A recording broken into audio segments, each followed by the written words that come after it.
Kemarin kan kita bahas bacaan Al-Quran itu, ini jadi motivasi ya, mudah-mudahan buat teman-teman juga, termasuk saya gitu.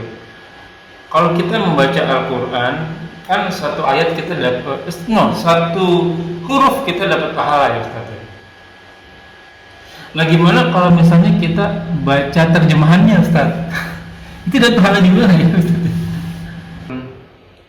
Walaupun kita udah jaga itu bara api yang ada di tangan, kalau pribadi mungkin kita kuat-kuatin. Tapi kalau misalnya di sekitar kita ini nih yang susah kita kasih masukan, yang harus berjuang gitu, harus ngotot lah gitu ya kan. Itu yang akhirnya mungkin beberapa dari kita tergelincir gitu Ustaz. Itu bagaimana cara menghadapinya Ustaz?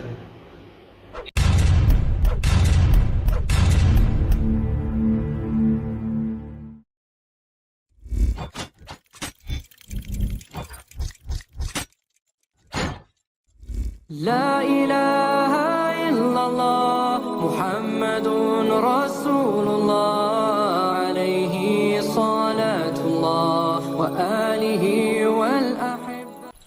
Assalamualaikum warahmatullahi wabarakatuh. Bismillahirrahmanirrahim. Walhamdulillah wassalatu wassalamu ala Rasulillah ala nabiyina Muhammadin wa ala alihi washabihi wa man wala ila yaumil qiyamah wa la quwwata illa billahil aliyyil azim. A'udzu billahi minasyaitonir rajim min hamzihi wa nafthihi wa nafsihi. Bismillahirrahmanirrahim. Ya ayyuhalladzina amanu taqullaha haqqa tuqatih wa la tamutunna illa wa antum muslimun. Ya ayyuhalladzina amanu taqullaha wa qulu qawlan sadida yuslih lakum a'malakum wa yaghfir lakum dzunubakum wa may yuti'illahi wa rasulahu faqad faza fawzan 'azima. Innal hamdalillah nahmaduhu wa nasta'inu wa nastaghfiruhu wa na'udzu billahi min shururi anfusina wa sayyiati a'malina. May yahdihillahu fala mudilla lahu wa may yudlil fala hadiya lahu. Asyhadu an la ilaha illallah wa asyhadu anna Muhammadan abduhu wa rasuluhu la nabiyya ba'dahu. Rabbi shrah sadri wa yassir li amri wa hlul 'uqdatam min lisani yafqahu qawli. Alhamdulillahirabbil alamin. Rabbis samawati wal ardh.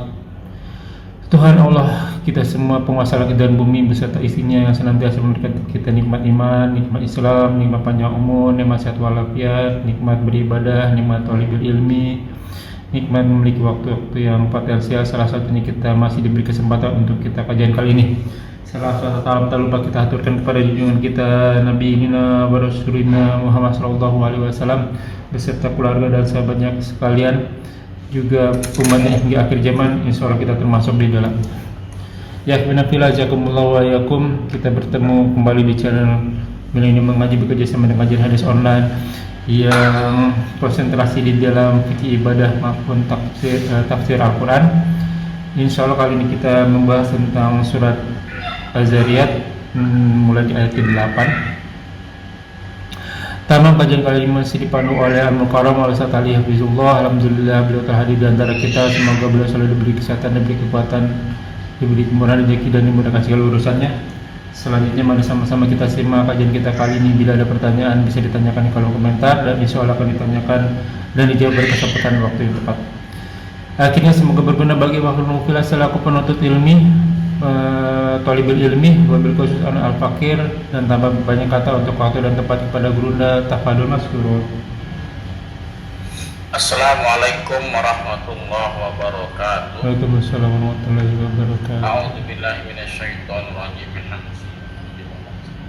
Innal hamdalillah nahmaduhu wa nasta'inuhu wa nastaghfiruh wa na'udzu billahi min shururi anfusina wa min sayyiati a'malina. May yahdihillahu fala mudilla lahu wa may yudlil fala hadiya lahu.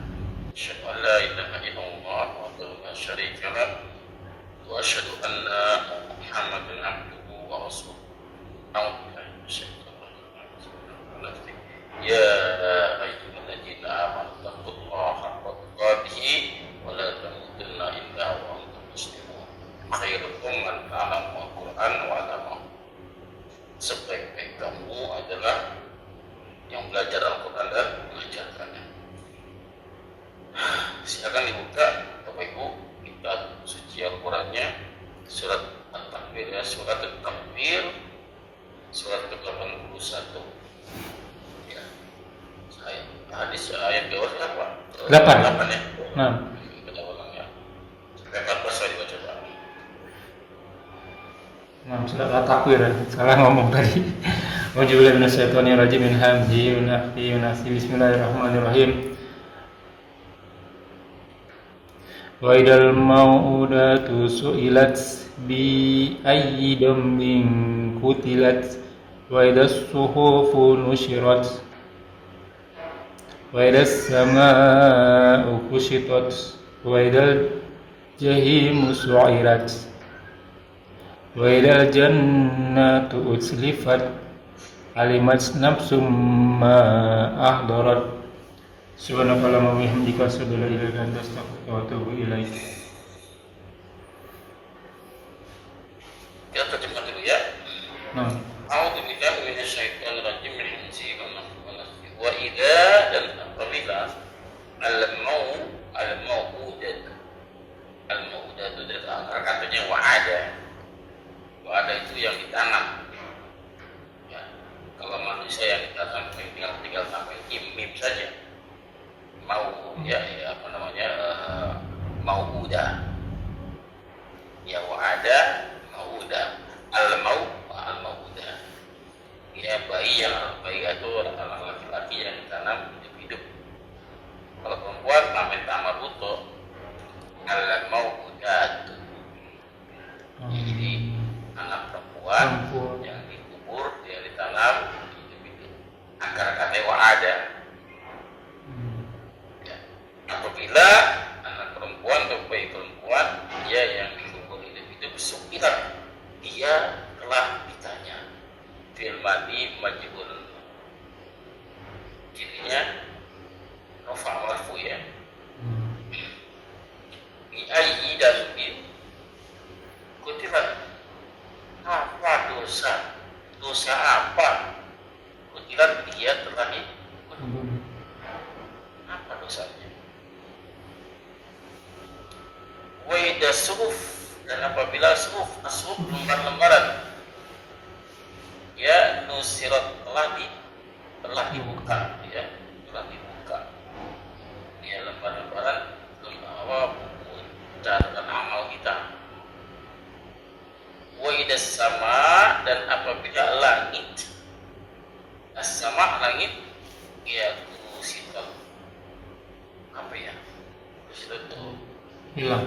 kambing itu dikulitin Pak, dibuka selek ya, buka langit itu dibuka jadi lihat semua tuh apa yang di hati Pak, Hijabnya terbuka.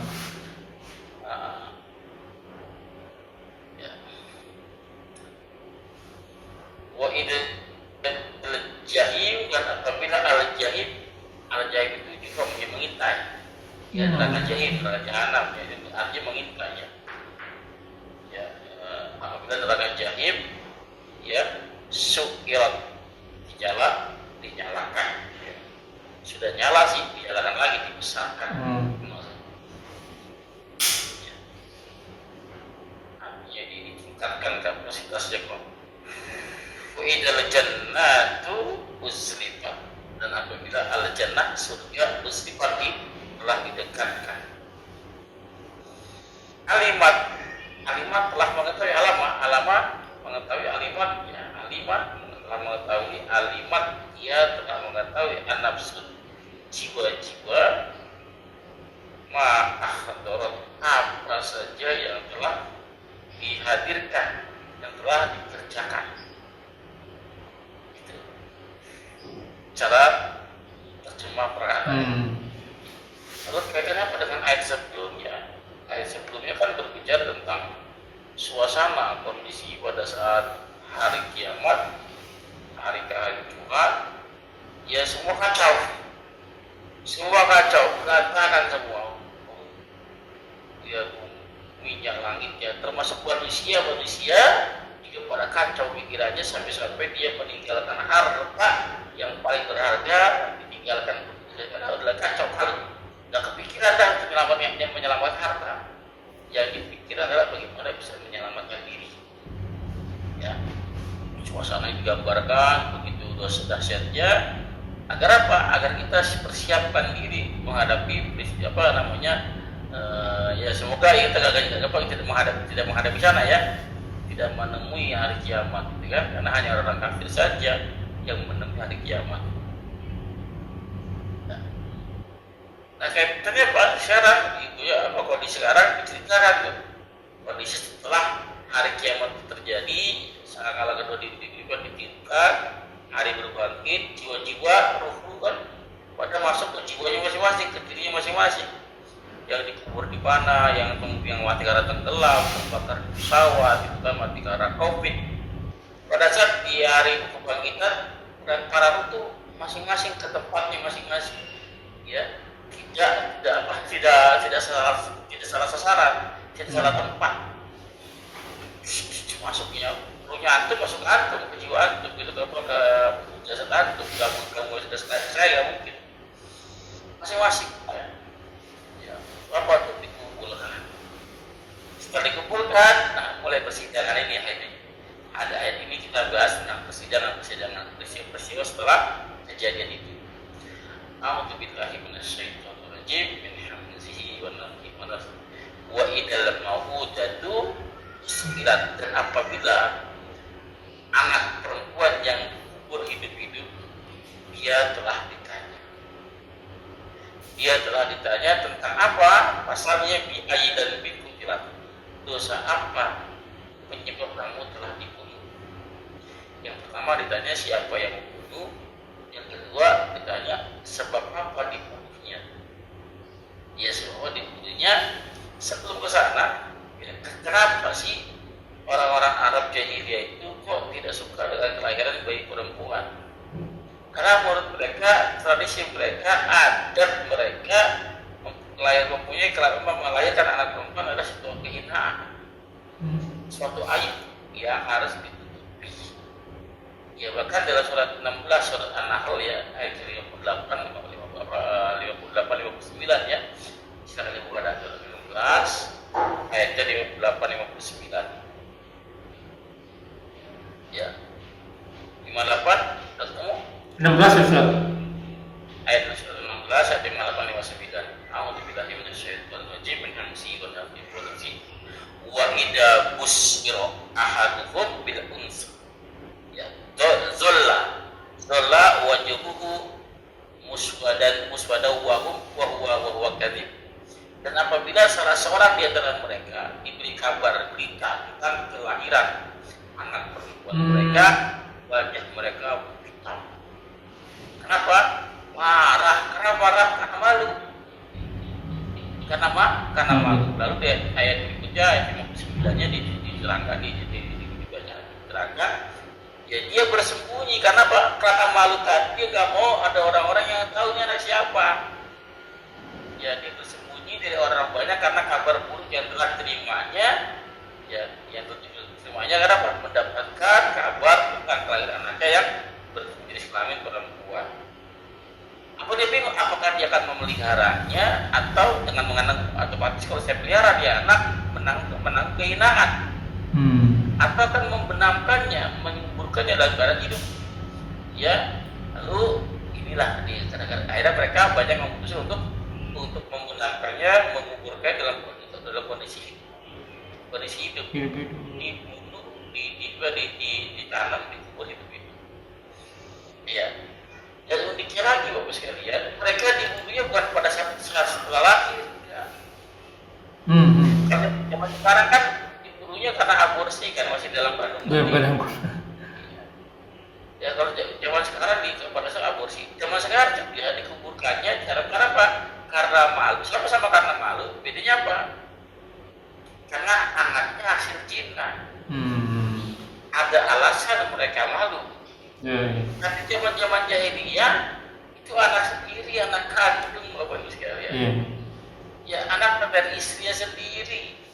Dia merasa malu. Kenapa? Istrinya melahirkan anak perempuan. Tapi zaman dulu lebih sadis ternyata, anak sendiri, anak kandung sendiri dibunuh hidup-hidup, dikubur hidup-hidup. Kalau anak Cina sih masih walaupun tidak bisa dibenarkan, tapi masih ada alasan lah gitu ya, anak Cina gitu kan. Padahal anak pas suci, yang disalahkan kedua orang tuanya. Kenapa anak yang disalahkan gitu kan?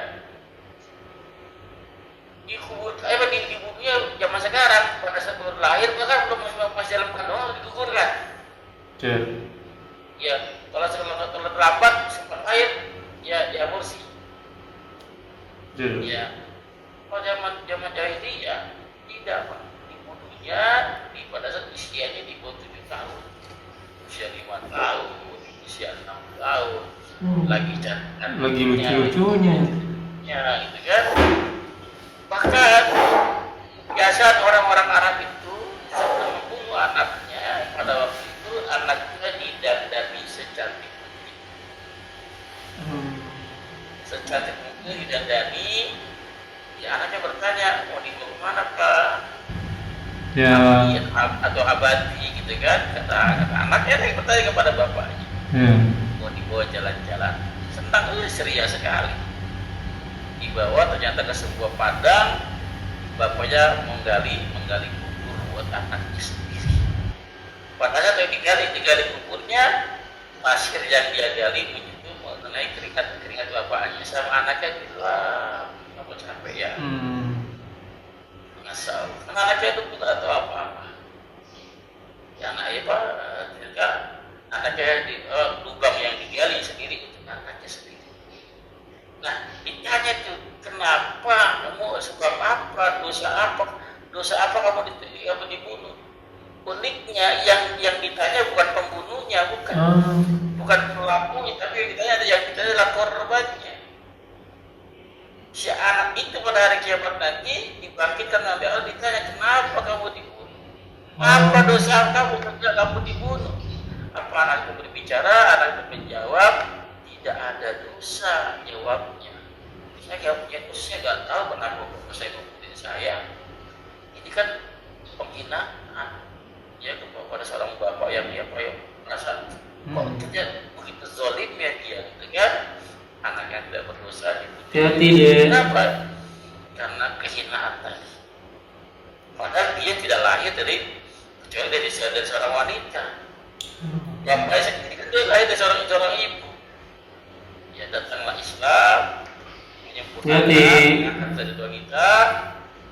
Ya, akhirnya itulah Islamnya yang oleh Rasulullah. Dosa apa yang menyebabkan kamu telah dibunuh? Dosa apa jawabnya? Saya nggak tahu kenapa bapak saya menguburkan saya hidup-hidup.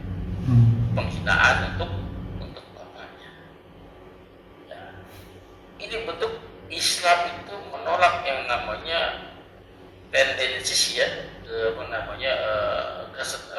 kita Islam perempuan dan laki-laki ya ada kesetaraan, Pak. Ya. Inna akramakum indallahi atqakum. Bukan laki dan perempuan yang tinggi bertakwa. Ya Fir'aun laki-laki Pak, tempatnya di neraka, tapi istrinya perempuan, tempatnya di surga. Ya artinya apa? Bisa laki-laki yang takwa, bisa juga perempuan yang takwa. Bisa laki-laki yang bermaksiat, bisa juga perempuan yang bermaksiat. Ukurannya bukan gendernya, bukan jenis kelaminnya, bukan perangkatnya, ya bukan status sosialnya, strata sosialnya, melainkan takwanya.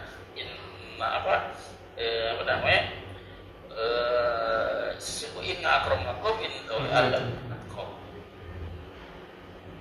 Lalu ayat berikutnya,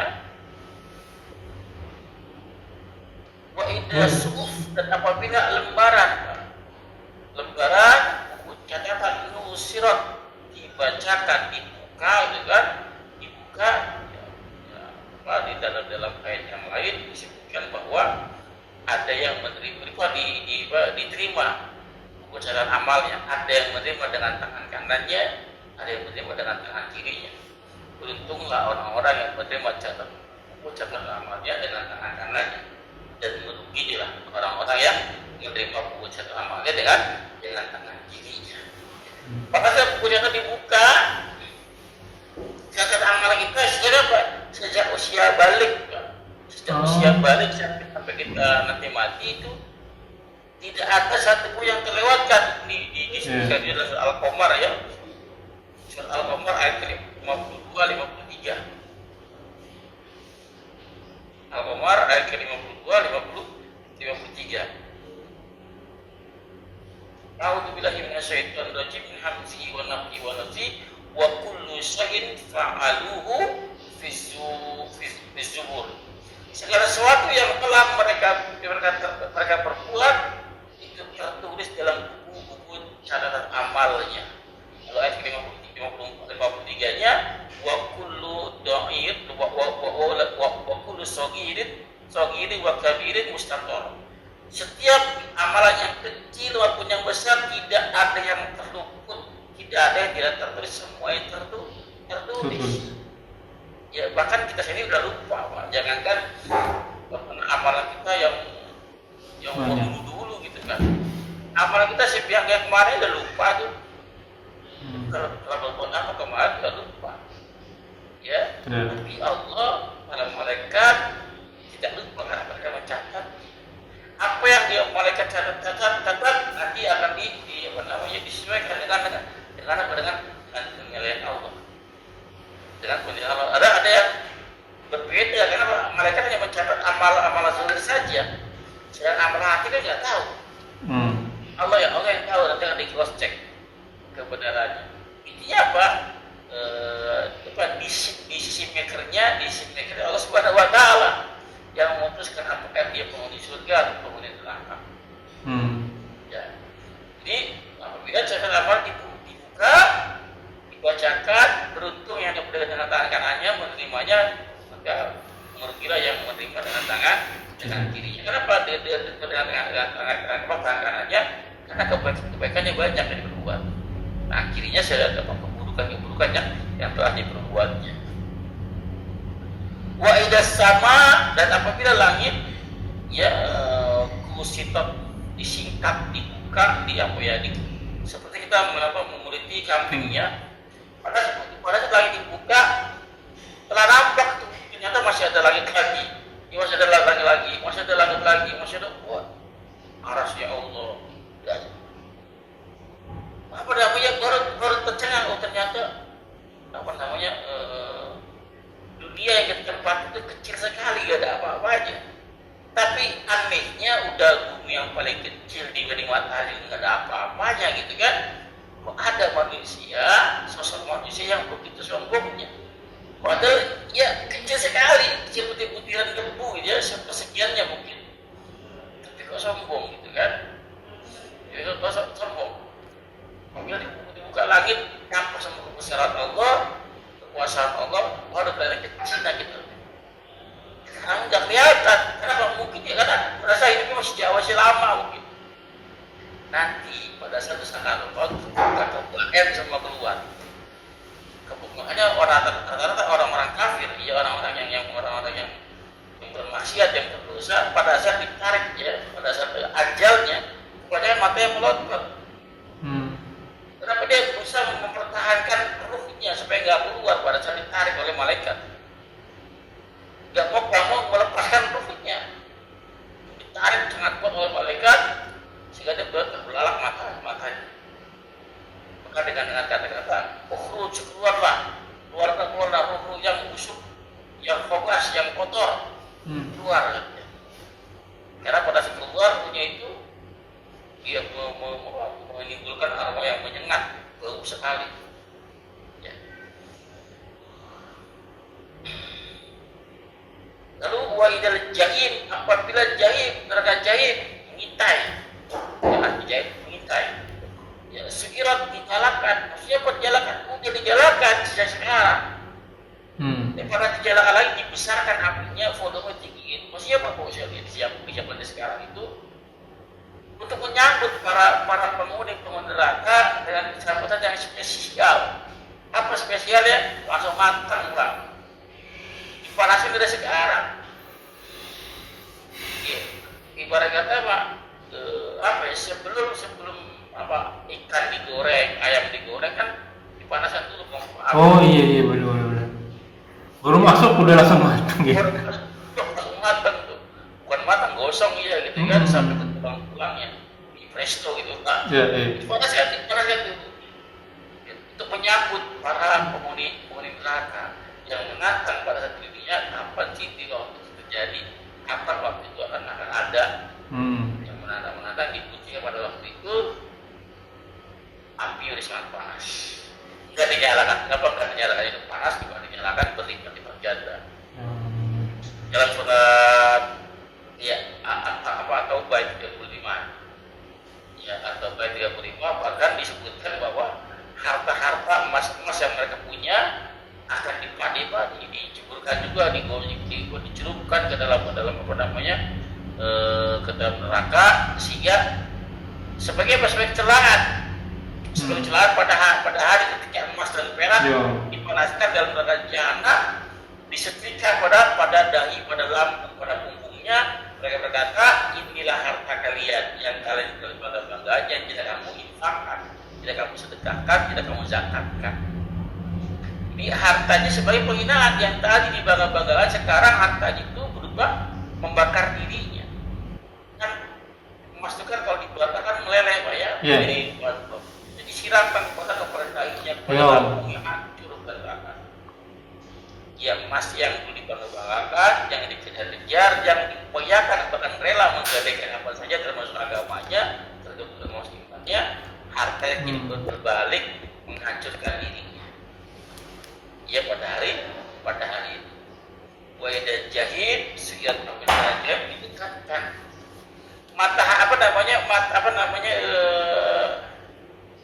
Kita nonton film saya tiga dimensi. Film horor saja kita tonton, Pak. Dari jarak jauh saja itu menggelegar, menakutkan. Apalagi didekatkan dengan suara yang menggelegar, makin takut seolah-olah kita ada di situ. Ya, neraka jahat dari dekatkan saja itu mengerikan, karena al-jahid itu artinya mengintai. Mana nih mangsa saya? Ya ini? Oh, kamu sini kamu, gitu kan? Mengintai. Apalagi didekatkan. Ini adalah merupakan kasep yang luar biasa, kan didekatkan dengan jahanam biar tahu tuh nih yang kamu dulu nantikan, yang kamu dustakan tentang keberadaannya. Lalu berimbang setelah jagat jahim diceritakan kepada ayat ini, ayat berikutnya wa idal jannah usrifat. Apabila jannah surga usrifat, ya juga didekatkan juga. Ya, didekatkan supaya Pak, ternyata gimana bahasanya sekarang itu apa yang kira-kira yang diinginkan, yang akan kita dapat itu apa sih kira-kira? Ya. Apa ya? Mau rumah besar misalnya gitu. Mobil besar, mewah. Biasanya manusia kan apa ya, mata, ya kesenangan lidah gitu. Iya. Makanannya besar. Baru dibayarkan saja, suruh membayarkan. Ya, nikmat sekali. Akhirnya apalagi yang akan membayarkan itu ada sekali permataan itu. Ya, baru dibayarkan. Pengen apa nih? Enak sekali kayak kalau makannya yang bersih gitu ya. Iya. Ada yang bersih datang. Tiba-tiba ada. Yang kita bayarkan itu ada. Nah, tujuannya apa? Biar berimbang di neraka begini kerasnya, begitu pedihnya, begitu sadisnya. Ini surga begitu menyenangkannya. Kamu mau pilih yang mana? Pilihan sekarang dipilihnya. Masih ada kesempatan untuk memilih sekarang ini. Di dunia. Mau kemana kita tempat pulang kita? Pilih sekarang. Karena saat kita sudah memilihnya, pertahankan pilihan kita, jangan sampai lepas. Karena di masa-masa yang akan datang ada banyak gangguan, godaan, sehingga kita akan melepaskan pilihan kita, mengambil pilihan yang lain. Sampai kapan? Sampai mati, Pak. Saya mati, ujian itu akan ada. Tujuan tidak lain untuk melepaskan pilihan kita. Ya. Karena sekarang saya sudah memilih pegang arahan. Kalau kata bahasa Nabi, Pak, gigit gigi lahap. Ya, walaupun bara api, ya pegang. Panas, ya pegang, jangan lepas. Pegang. Karena pilihan kita, Pak. Panas di sini nggak masalah daripada panas di neraka. Ya kan? Di sini di orang-orang kafir bisa menikmati apa saja tanpa ada rasa takut. Mereka puas menikmati apa saja. Di sini di dunia, tapi di akhirat nanti kebalikannya, dia tidak dapat apa. Yang dapat sisa. Sebaliknya orang yang beriman menahan diri dari kesenangan, nanti di akhirat akan mendapat kesenangan yang luar biasa. Begitu dengan bara api kita pegang, iya perih, iya panas, iya pedih gitu kan. Panas nggak apa-apa. Berat. Itu iya panasnya Bapak sekalian. Nanti di surga nanti, kebahagiaan di akhirat nanti kita yang nikmat, yang santai dengan orang kafir yang kepanasan. Tinggal pilih mau panas di sini atau panas di sana. Mau panas di sini atau panas di sana. Tapi insya Allah orang-orang yang memegang bara api ya, dalam keimanan, mempertahankan keimanan, insya Allah bara api ya panas, tapi dipegang Allah kasih kenikmatan, ya dikasih kenyamanan. Walaupun ya memang panas, tapi panasnya agak terlalu kan. Biasanya orang-orang yang beriman itu ya memang hidupnya ada kekurangan, ada kealpaan ya, tapi dia cukup saja. Mungkin orang-orang melihatnya dia kekurangan, tapi dia merasakan cukup. Ya itulah yang jamin Allah Subhanahu Wa Taala. Walaupun nggak ada api, tapi dihilangkan rasa takut, hilangkan rasa sedih. Wala khauf wala tahzan. Dan apabila surga didekatkan, mau pilih mana? Mau pilih surga atau neraka? Silakan pilih sekarang. Jangan nanti, kalau nanti udah ada pilihan. Ya, udah ada pilihan. Apa kita dipilih misalnya dipaksa masuk surga atau neraka? Alimat itu telah mengetahui lemah di alimat, dia telah mengetahui siapa dia, nafsu jiwa-jiwa ya, ma'ahdarat apa saja yang telah dihadirkan apa saja yang telah dikerjakan, diperbuat ya. Mereka semua telah mengetahui, padahal sebelumnya lupa. Padahal dia lupa dosa kemarin, lupa dosa ngapain kemarin Pak, tahu gak? Lupa malah baru kemarin sore. Pada hari itu mereka akan melihat semua, bahkan perbuatan dosa yang masa lalu masih simpel itu nongol semua. Selama dia belum bertobat, bahkan catatan itu masih ada, tidak akan pernah hilang. Ya, tidak akan pernah. Kenapa? Gak ada yang bisa nyokok malaikat, gak ada yang bisa nyuap, gak ada. Malaikat di sebelah mereka gak punya, malaikat gak punya nafsu, gak doyan yang dapat duit, gak doyan yang gak punya nafsu. Diciptakannya akibat Allah Subhanahu Wa Taala. Katanya tidak bisa hilang. Ya kalau hilang dari sekarang. Ya, maksudnya banyak kembali kepada Allah, bertobat kepada Allah Subhanahu Wa Taala. Ya, sejak Bapak sekalian yang bisa saya sampaikan, poinnya apa? Nanti pada hari kiamat kita apakah tertunduk malu? Ya, atau tersenyum hebat? Pilihan ada dengan kita. Mudah-mudahan bermanfaat. Kurang maaf, silakan bertanya. Wassalamualaikum warahmatullahi wabarakatuh. Waalaikumsalam warahmatullahi wabarakatuh. Jazakallahu khairan Ustaz. Ada 2 pertanyaan. Satu pertanyaan masih berhubungan, satu pertanyaan tidak berhubungan.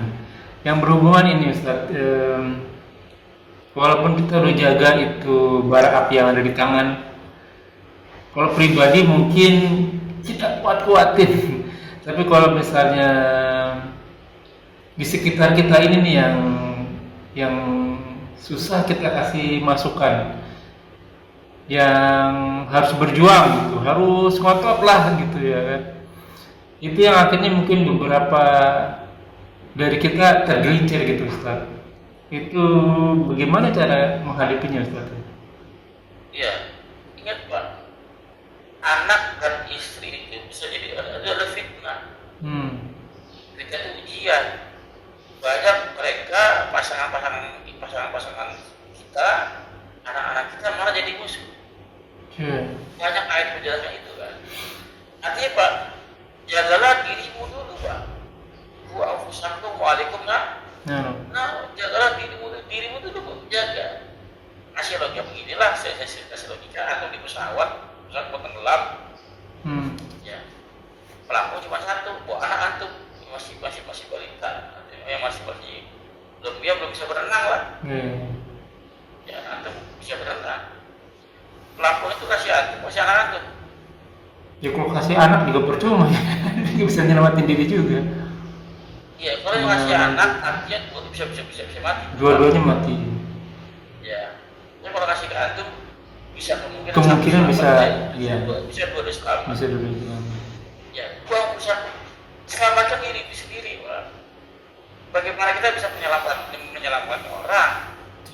ya kalau kita sendiri belum selamat, ya kan?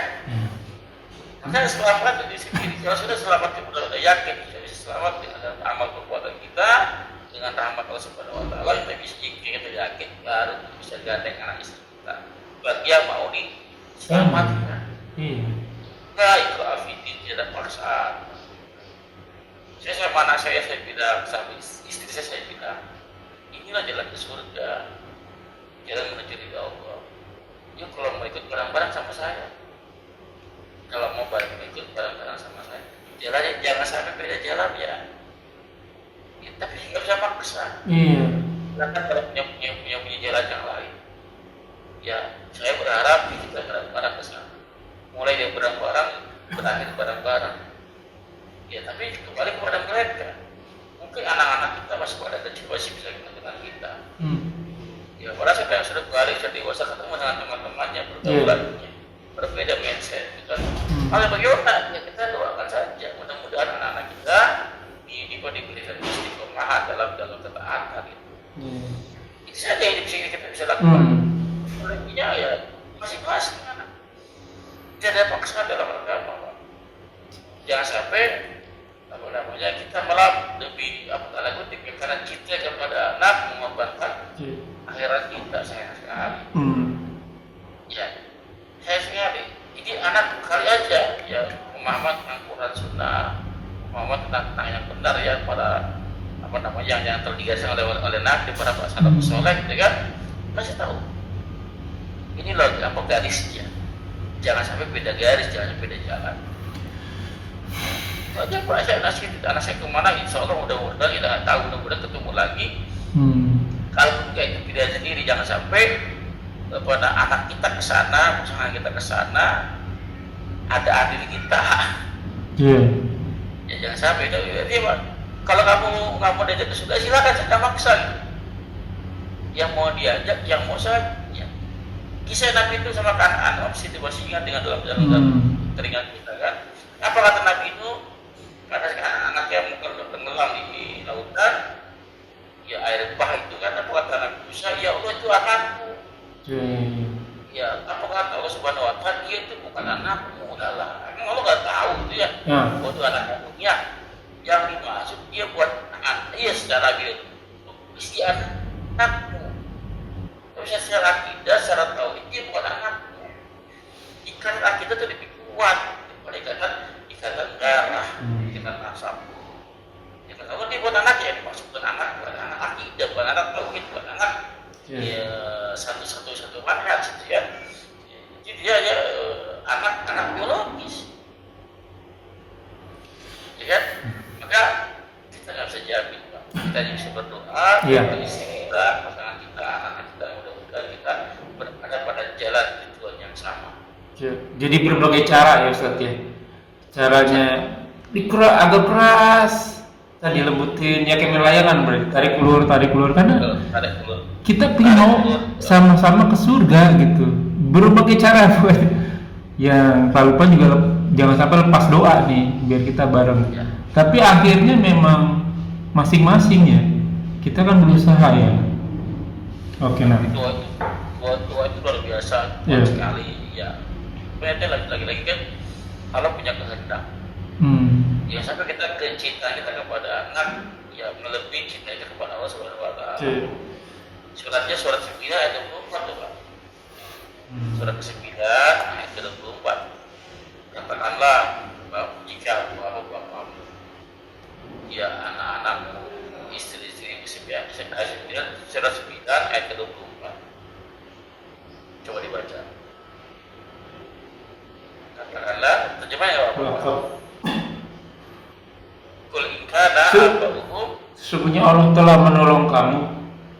Surat 9 ayat 24. Atau Pak. Katakanlah jika bapak-bapak, anak-anak, saudara-saudara, istri-istri, kaum keluargamu, harta kekayaan yang kamu usahakan, perniagaan yang kamu khawatirkan, kerugiannya, dan rumah-rumah tempat tinggal yang kamu sukai adalah lebih kamu cintai daripada Allah dan Rasulnya, dan dari berjalan di jalannya, maka tunggulah sampai Allah mendatangkan keputusannya. Dan Allah tidak memberi petunjuk kepada orang-orang yang fasik. Berarti tetap Allah akan kasih petunjuk dan kasih keputusan di akhirnya nanti. Ya. Tunggulah sampai Allah memberi keputusannya. Allah itu ancaman, Pak. Oh. Allah tidak akan memberi petunjuk kepada orang-orang fasik. Tidak akan. Ya kan? Iya. Ini itu ada berapa? Ada 8 kelompok kan? Iya.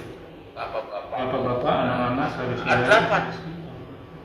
Ya, ada 8. Tadi apa? Ada di dunia ini. Iya. Di dunia ini yang cintanya tuh kepada 8 kelompok ini semuanya, Pak. Cinta kepada bapaknya, kepada anaknya, semua dicintai semuanya. Ada yang cinta kepada 8 kelompok ini, tidak semuanya. Ada yang cinta kepada harta, pasangan enggak, sama anak enggak, sama bapaknya suka. Ya. Ada yang sebagian suka, ada yang sebagian enggak. Kata Allah, Pak, mau kamu cinta sebagian kayak yang cinta seluruhnya kayak yang 8 kelompok ini melebihi cinta kepada Allah dan Rasulnya dan berjihad di jalan Allah. Tunggu kata Allah, keputusannya. Kenapa?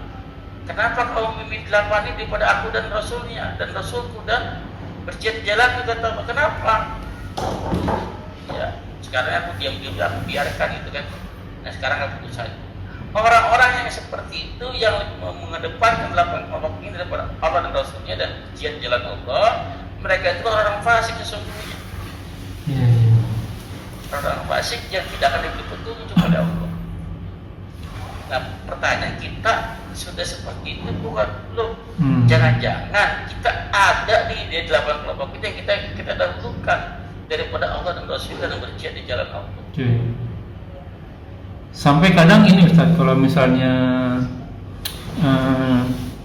berbeda pendapat begitu ya, karena ya hampir semua orang mungkin kita akan menjaga di masa muda sebisa mungkin menjaga jangan sampai tergelincir gitu ya kan. Sampai salah satunya saya nggak mau kerja di tempat riba gitu, jadinya anak saya juga nggak mau ke tempat riba, dan ternyata pilihan saya ternyata beda sama orang yang di tempat riba misalnya, wah dia sukses gitu ya kan, saya nggak sukses tapi kan saya di track yang Allah yang suka. Nah nanti ada omongan, udahlah sekarang anak-anak terserah nanti kalau mau kerja di tempat riba juga nggak apa-apa. Nah baru saya ngamuk. Nauzubillah, ya jangan sampai kayak begitu juga. Walaupun kita susah ya tetap kita di jalan yang Allah ridhoi gitu. Benar kan begitu Ustaz?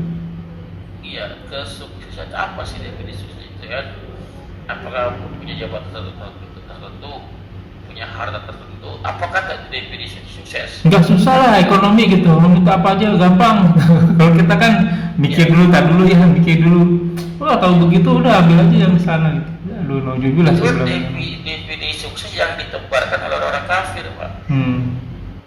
Mindsetnya ditebarkan lewat media-media mereka, lewat iklan-iklan mereka, sehingga orang-orang Islam mengikuti itu pola itu.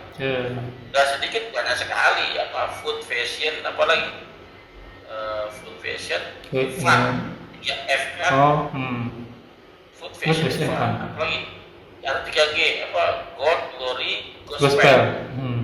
Ya kan, itu kan tiga iklan-iklan mereka. Yang misalnya orang-orang yang dianggap sukses itu adalah orang-orang yang mapan hidupnya. Itu kan masih kita beda. Yang sukses itu adalah bisa selamat dari sisa neraka, bisa masuk surga, itu adalah kesuksesan yang apa yang sesungguhnya. Kalau kesuksesan di dunia apa semua bohongan, dunia itu kan permainan, sedang gurau, ya kan, candaan. Gak usah terlalu serius di dunia, Pak. Kalau mau serius beramal soleh. Iya. Terakhir Ustaz, kemarin kan kita bahas bacaan Al-Quran itu, ini jadi motivasi ya, mudah-mudahan buat teman-teman juga, termasuk saya gitu. Kalau kita membaca Al-Quran, kan satu ayat kita dapat, satu huruf kita dapat pahala ya Ustaz. Nah gimana kalau misalnya kita baca terjemahannya Ustaz? Itu dapat pahala juga ya Ustaz? Ini benar dulu cara berpikiran seperti ini ya. Ini satu huruf satu dapat pahala gitu. Satu huruf 10 kebaikan. Sebelum kebaikan. Ya, alif lam itu bukan satu huruf, Tapi 3 huruf. alif harfun, lam harfun, Mim harfun. alif satu huruf, lam satu huruf, mim satu huruf, jadi berarti 30 kebaikan. Gimana kalau bisa satu surah kita baca, ada berapa kebaikan tuh? Tapi itu pemahaman sampai di sini itu pemahaman yang keliru. Oh. Ya harus itu namanya kalimat apa? Kalimat umum. Akan terpakai bila tidak ada kalimat khosnya, kalimat bayannya atau apa mukoyatnya. Mukoyatnya. Itu ada nggak nilai yang menjelas bandingnya ada nggak? Ada. Pernah nggak teman nggak bacaan hadis yang bunyinya begitu? Orang-orang yang baca Quran itu ya akan dapat masuk ke dalam neraka, akan diancam dengan siksaan. Ya orang-orang yang baca Quran itu yang tidak melewati hati hanya kerombongan doang.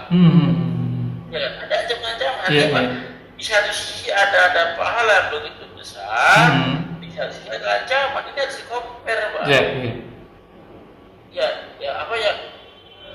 Kamu akan dapat pahala, akan dapat reward bonus yang sangat besar bila mana tidak ada kesalahan yang kamu kerjakan, kan gitu kan? Kalau kamu usaha bekerjanya baik, nggak pernah absen, lembur ikut, maka kamu akan dapat reward dari perusahaan. Ya di satu sisi ada ancaman nih, ada ancaman.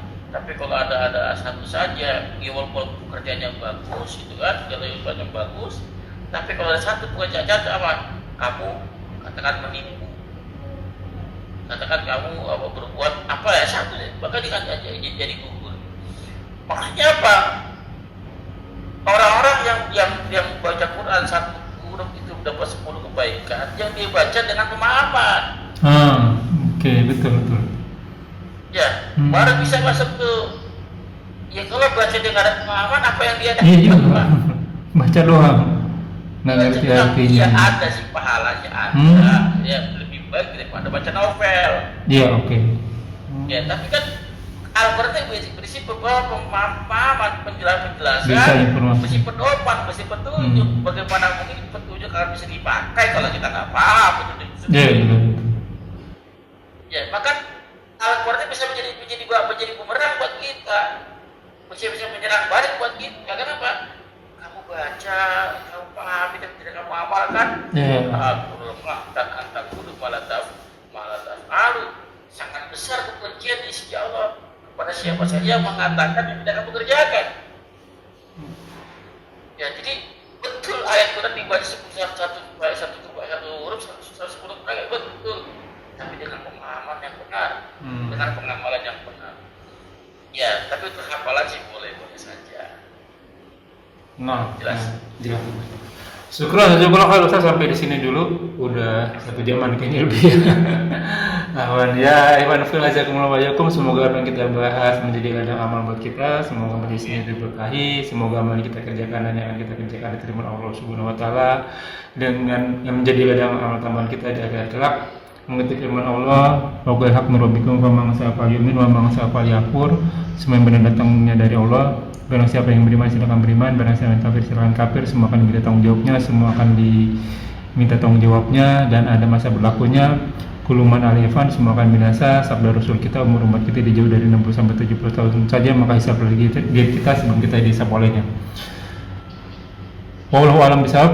Dengan qaratul majelis subhanaka wa bihamdika asyhadu an la ilaha illa anta astaghfiruka wa atubu ilaik. Wa akhiru da'wana walhamdulillahirabbil alamin wa billahi taufiq wal hidayah. Wassalamualaikum warahmatullahi wabarakatuh. Rabbana taqabbal minna innaka antas samiul alim. Syukran jazakallahu Ustaz. Afwan. Izinlah Ustaz. Assalamualaikum.